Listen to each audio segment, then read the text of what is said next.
My father was the head of education, PhD, all that stuff. I go home and ask him, said, why don't we learn about money in school?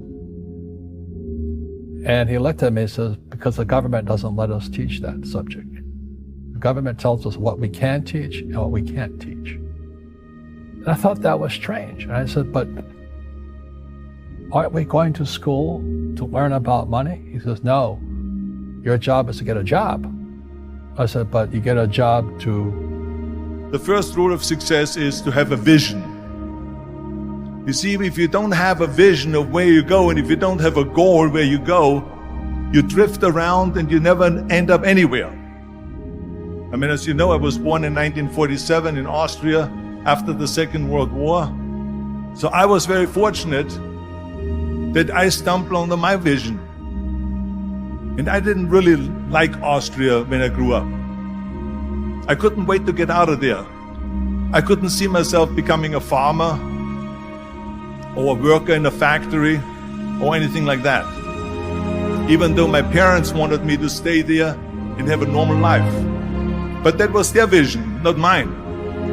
My vision was totally different. I felt that I was born for something special, for something unique, for something big. And then one day I went to school. I remember I was 11 years old, and they showed a documentary about America.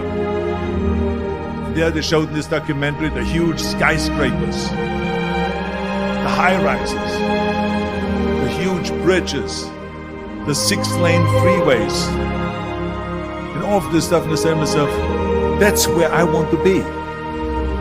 I don't want to be around here with these little farmhouses and these little buildings. I want to be in America. Some of you are business majors, some of you are theologians, nurses, sociologists. Some of you have money, some of you have patience, some of you have kindness, some of you have love, some of you have the gift of long suffering. Whatever it is, whatever your gift is, what are you going to do with what you have? Fail big. That's right. Fail big. Today is the beginning of the rest of your life, and it can be very frightening. It's a new world out there. It's a mean world out there, and you only live once. So do what you feel passionate about. Take chances professionally.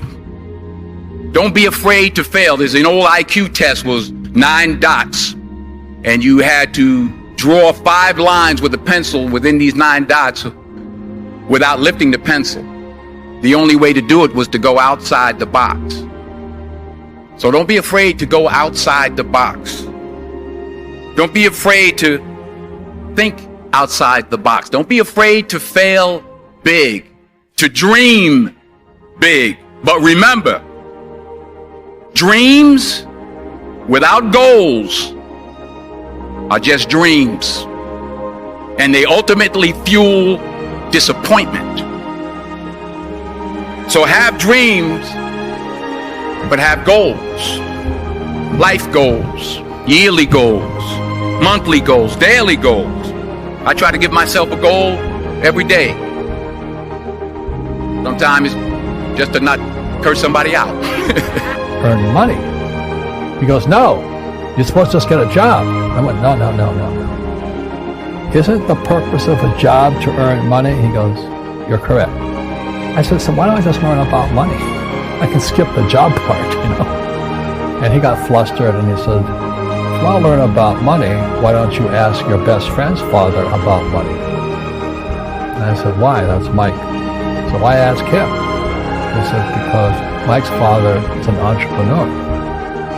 And I said, what are you? He said, I'm an employee. I'm a government employee. I went, oh, what's the difference? He says, the difference is an entrepreneur must know about money, or then they're no longer entrepreneurs. And he says an employee doesn't have to know anything about money. So the government will take care of them, the company will take care of them. So I'm all confused. But I took my dad's advice and I trundled over to Mike's father's office and knocked on his door and I said, hey, I'm here, 9 years old. Teach me about money. He says, beat it, kid, But that's where the story of Rich Dad, Poor Dad started. And finally, through persistence, my rich dad started teaching me about money on one condition.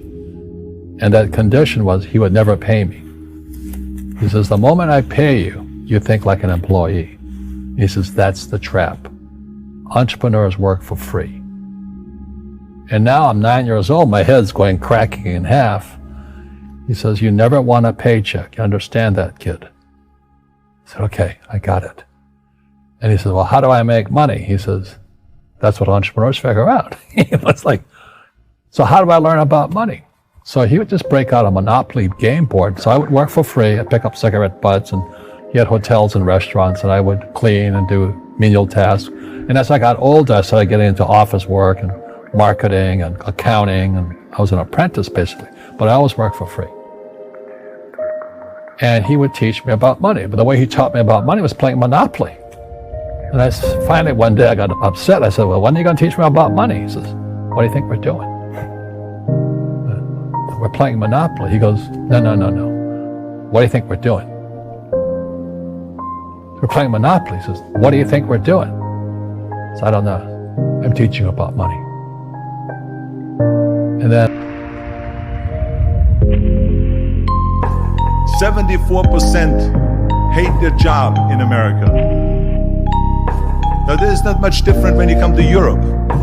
The majority of people don't like what they're doing because they're really not doing it because they didn't have a goal and they followed this goal. They just aimlessly drift around, and then all of a sudden there's a job opening, so they get that job because you have to work. But then when you work, it's a chore. It's work. It's not fun. So if you think about, only a quarter of the people really enjoy what they're doing in life. That is unbelievable if you think about it. So I felt so blessed that I knew what I was doing. It's like a medical student that studies and knows he wants to become a doctor. You know where to go. And the same thing is also in politics. I remember that in politics, I had a very clear vision that I will be the leader of California. This is as far as I could go because I was not born in America, so I could not run for president. So being the governor of the fifth largest state, the fifth largest economy in the world, was for me really the ultimate title, the ultimate accomplishment in politics. So even though people came up to me and says, why don't you go and run for something smaller, you're never gonna make it. I ran for governor, and then 2 months later I became governor of the state of California. Again, because I had a very clear vision what I'm gonna do with California.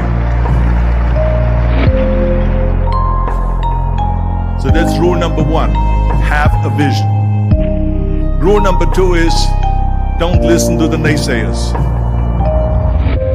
Don't listen to the naysayers.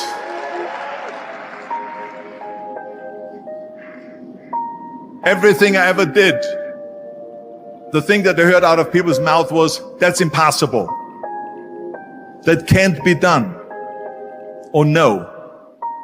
That is exactly what I heard, and of course I proved to the people that it can't be done. So whenever someone said to me, it can't be done, I heard, it can be done. When they said no, I heard yes. And when they said it's impossible, I heard it is possible. I'm a strong believer of what Nelson Mandela said, that everything is always impossible until someone does it. Well, I'm going to be the one, I said to myself, I'm going to do it and I'm going to show it to them. Maybe it has never been done before. That's perfectly fine with me. But I'm going to do it. And I did not listen to the naysayers. It's all about the hard work that you put in. I said to myself, in bodybuilding, I worked out 5-6 hours a day. I'm going to do the same thing now for acting. And of course, I went to college to study English. I studied the accent removal, acting classes, and all of this stuff all day long. I worked and I worked and I worked. And within a short period of time, I made one movie called Hercules in New York, which of course went right into the toilet. But it didn't discourage me. I still had the same vision. And then all of a sudden I did Streets of San Francisco.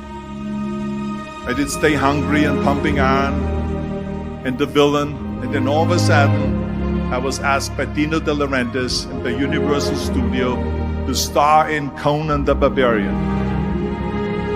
In order to achieve your goals, you must apply discipline, which you have already done, and consistency every day, not just on Tuesday and miss a few days. You have to work at it every day. You have to plan every day. You've heard the saying, we don't plan to fail, we fail to plan.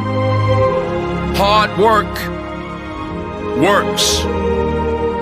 Working really hard is what successful people do.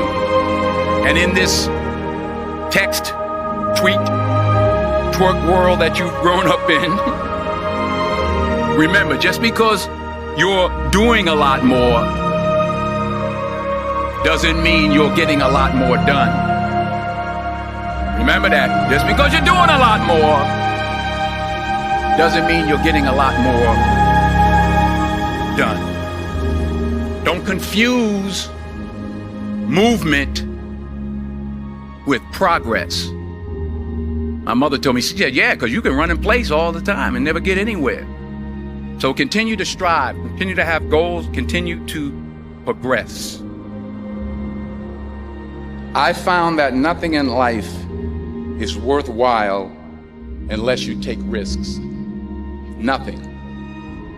Nelson Mandela said, there is no passion to be found playing small and settling for a life that's less than the one you're capable of living.